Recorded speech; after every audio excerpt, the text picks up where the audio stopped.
এই যে দেখতেছেন, এটা হলো লাম্পি রোগের আগাম ভ্যাকসিন, এটার নাম হলো লাম্পি ভ্যাক্স। এখন এই ভ্যাকসিনটা আমি করবো। তো ভ্যাকসিন কিভাবে করতে হয় দেখেন, এই যে দেখেন প্রত্যেকটা গরুকে লাম্পির ভ্যাকসিন 2 ml করে দিতে হয়। তো এটাতে আমি 2 ml ভ্যাকসিন নিয়ে নিছি।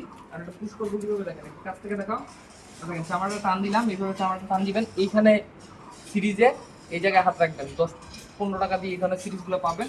তারপর এই যে সুচটা দেওয়া আছে, এই দেখেন ঢুকাই দিলাম, এই যে দেখেন চাপ দিচ্ছি, এই যে চলে গেল, ভ্যাকসিনেশন হয়ে গেল। আর এই যে সুচটা আছে, এই সুচের মাথায় দেখেন একটা ক্যাপ লাগানো আছে। এই যে মাথায় যে একটা ক্যাপ থাকে না, এই ক্যাপটা আমি 1/2 ইঞ্চি কাটছি। কেটে কি করছি, এই যে দেখেন এই যে সুচের মাথায় এটা আবার পরায় দিছি। আর ক্যাপের মাথাটা কেটে নিচ্ছি 1/2 ইঞ্চি। কেটে নেওয়াতে এই যে দেখেন সুচটা বের হয়ে আছে। এই বের হওয়াতে আমার সুবিধাটা কি জানেন, একজন সুচটা যখন ঢুকাবো গরুর ভিতরে, এই যে ঢুকানোর পর এই পর্যন্ত যাওয়ার পর সুচটা আমি যদি ফেলি তারপরও যাবে না। অনেক সময় মাংসে পুশ হয়ে যায় ইঞ্জেকশন, এতে মাংসে পুশ হবে না, এই পর্যন্ত গিয়ে লক হয়ে যাবে, এর থেকে বেশি আর যাবে না। চামড়া 1/2 ইঞ্চি থাকে, ওই চামড়া নিচ পর্যন্তই ঢুকবে, তার থেকে বেশি ঢুকবে না। তো এইটা হলো ভ্যাকসিন দেওয়ার সিস্টেম আর কি।